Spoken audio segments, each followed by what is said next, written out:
एमपीएससीच्या online परीक्षेसह normalisation पद्धतीविरोधात तसेच वारंवार घडणाऱ्या पेपरफुटीच्या घटनांच्या निषेधार्थ स्पर्धा परीक्षार्थी युवक युवतींनी यवतमाळ शहरात शुक्रवार दिनांक 3 जुलै रोजी जिल्हाधिकारी कार्यालयावर निषेध मोर्चा काढत विद्यार्थ्यांनी जिल्हाधिकारी कार्यालयाच्या प्रवेशद्वारावर ठिय्या देत जोरदार घोषणाबाजी करीत शासनाचे लक्ष वेधले।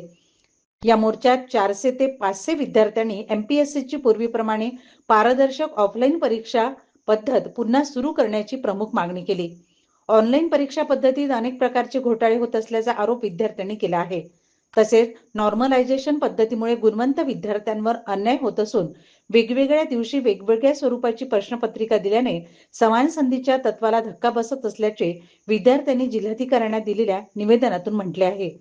याशिवाय नीट व टीईटी परीक्षांसारख्या पेपरफुटीच्या घटनांमधील दोषींवर कठोर कारवाई करावी, स्पर्धा परीक्षांचे परीक्षा शुल्क कमी करावे, तसेच शासनाने दरवर्षी परीक्षांचे निश्चित वेळापत्रक आणि रिक्त पदांचा तपशील आगाऊ जाहीर करावा, अशा विविध मागण्याही विद्यार्थ्यांनी यावेळी केल्या।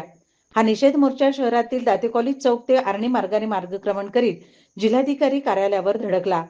यावेळी विद्यार्थ्यांनी जिल्हाधिकाऱ्यांना विविध मागण्यांचे निवेदन देण्यात आले। मोठ्या संख्येने स्पर्धा परीक्षार्थी युवक युवती मोर्चात सहभागी झाले होते।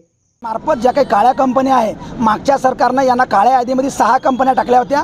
त्यापैकी ह्या कंपन्या ज्या गोरगरीब विद्यार्थ्यावर अन्याय करतात तर त्या कंपन्याकडून परीक्षा पद्धत काढली पाहिजे। नंबर 2, जी नॉर्मलायझेशन पद्धत आहे ती आम्हाला अन्यायकारक आहे, कारण नॉर्मलायझेशन पद्धतीच्या विरोधात आम्ही न्यायपालिकेत जाऊ शकत नाही। सोबत नंबर 3चा मुद्दा आहे, शासन वेगवेगळ्या एमपीएससीच्या परीक्षा काढत आहे आणि महसूल आमच्याजवळ गोळा करत आहे। त्यानंतर परीक्षा सेंटर कोणत्या ठिकाणी दिले जाते, विद्यार्थ्यांनी निवडलेल्या ठिकाणी परीक्षा केंद्र असलं पाहिजे।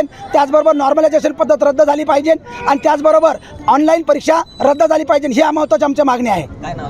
माझं नाव श्रीकांत आडे।